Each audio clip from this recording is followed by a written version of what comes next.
जय हिंद दोस्तों।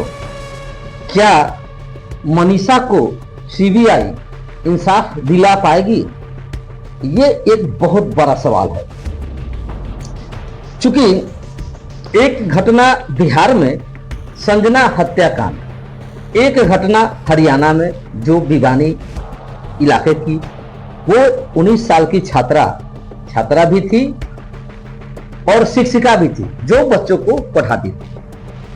11 तारीख को 11 अगस्त को वो स्कूल जाती है बच्चों को पढ़ाने, जो ड्राइवर जो बयान देता है उसके मुताबिक। उसके बाद वो उसके पिताजी ने कहा, जो पिताजी बयान दिए, उसका फोन आता है, फोन बंद पड़ता है।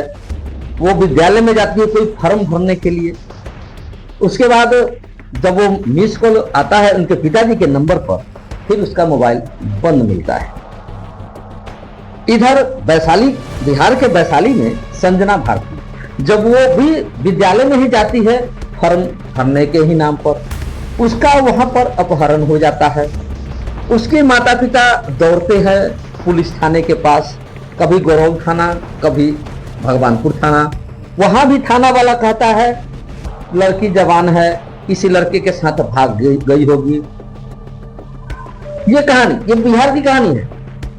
यहाँ डबल इंजन की सरकार है। वहां हरियाणा में मनीषा जो छात्रा भी थी और शिक्षिका भी थी, वहां भी पुलिस कहती है कहीं किसी लड़के के साथ भाग गई होगी। ये दोनों शब्द ये समझने की चीज है, ये पुलिस ये कहती है। 1 दिन बाद उसकी लाश जो मिलती है खेतों में, गांवों के अंदर में, गर्दन में घाव का निशान, कटा का निशान, आंखें बाहर आई हुई है। वो संजना मनीषा जो उस दुकान वाले का बयान जो आता है कि हमसे दवाई लेकर के गई, उसके बीच में 2-3 दिन बाद उसकी लेटर जो पुलिस वायरल करती है। आखिर ये लेटर वायरल करती कौन है, किसके अकाउंट से वायरल होता है? अंग्रेजी में सुसाइड नोट, जिसको पुलिस उसको बताती है सुसाइड नोट है। एक जगह नहीं, कम से कम 3 बार उसका पोस्टमार्टम होना। पुलिस पहले शुरुआत में भागने की फिरा कहानी रचना, 1-2 दिन बाद जब उसकी लाश निकलती है तब जाकर FIR दर्ज होना। उस समय पुलिस के बॉडी, जब उस हरियाणा में पूरे स्टेट में जब ये आग भड़कती है, लोग विरोध प्रदर्शन करते हैं, सड़कों पर आते हैं, दीप जलाते हैं।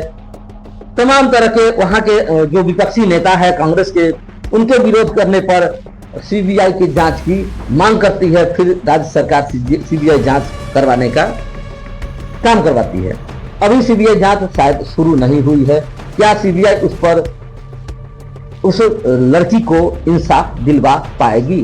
क्योंकि मुंबई में कोरोना के टाइम में सुशांत सिंह राजपूत की हत्या या आत्महत्या, सीबीआई ने उसे आत्महत्या करार दिया। शुरुआती जो जांच होता था उस समय बिहार की पुलिस भी यहां से गई थी जांच करने के लिए, तो कोरोना काल का लाभ उठा करके बिहार पुलिस के जवानों को क्वारंटाइन कर दिया गया था।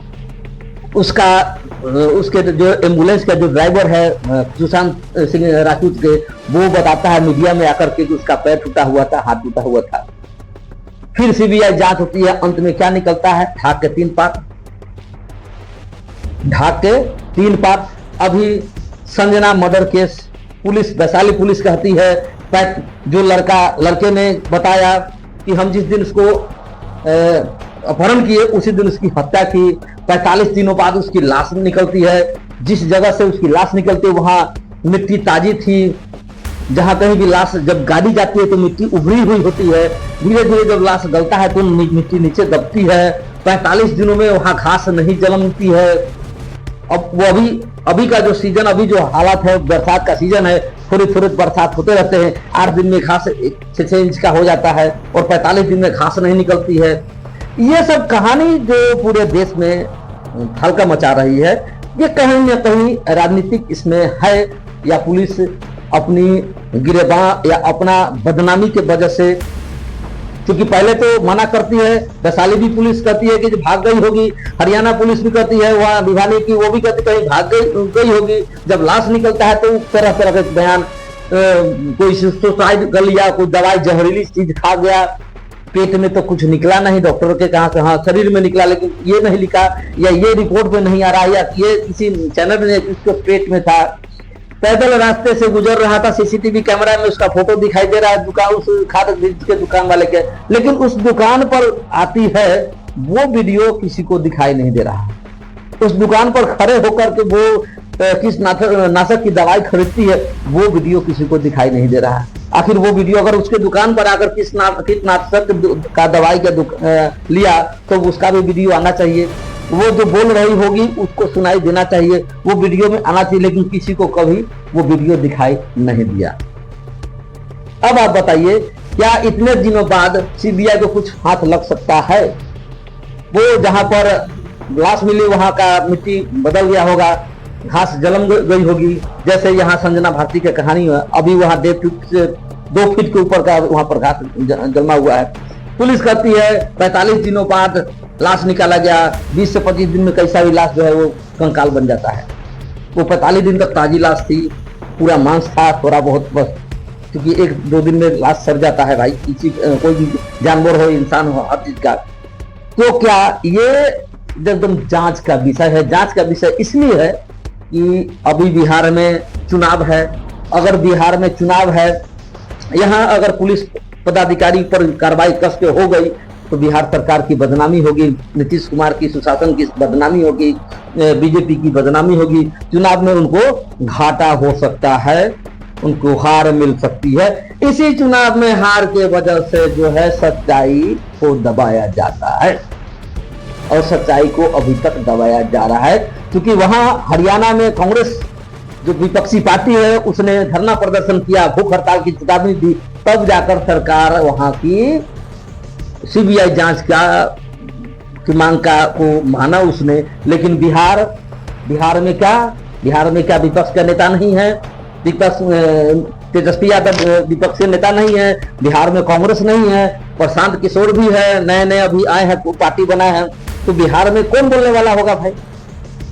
इस पर कोई विपक्ष का नेता क्यों नहीं बोलता है? अभी तो बिहार में कांग्रेस के नेता इस बात पर क्यों नहीं बोल रहे हैं? सिर्फ एक थाना प्रभारी को निलंबित किया गया, उसके ऊपर एफआईआर दर्ज भी की गई, पता नहीं अभी तक गिरफ्तारी हुई है कि नहीं हुई है, ये भी पता नहीं है। ना कहीं अखबारों में मैंने पढ़ा है, ना कहीं सोशल मीडिया में मैंने देखा होगा, मैंने देखा नहीं है। तो ये मनीषा और ये संजना दोनों का केस, एक का तो मान के चलिए पर्सन का मामला, या पुलिस बता रही है कि उसके पेट में बच्चा था, लेकिन ये दोनों भाई था, उसका मैटर कहानी कुछ अलग बता रहा है कि कोई राजनीतिक बड़ा रसूख किसी उस लड़की ने देख ली। बहुत मीडिया रिपोर्ट के हिसाब से मैं बता रहा हूँ, जो मोबाइल में आता है, यूट्यूब पर जो चल रहा है खबरें, उसके मुताबिक मैं बता रहा हूँ। लेकिन यह सवाल बनता है कि ये उसका जिस दिन उसकी लाश मिलती है, उसके 2 या 3 दिन बाद पुलिस सोशल मीडिया में उसका सुसाइड नोट आता है, सुसाइड लिखा हुआ लेटर, वो भी अंग्रेजी में।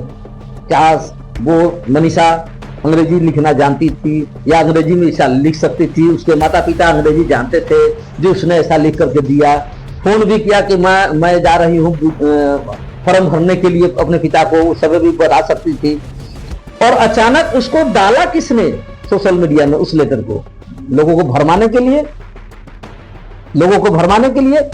और इस मैटर में बहुत से यूट्यूबरों को जेल में भी भेजा गया, जबकि संविधान का आर्टिकल 19(1)(a) क्या कहता है?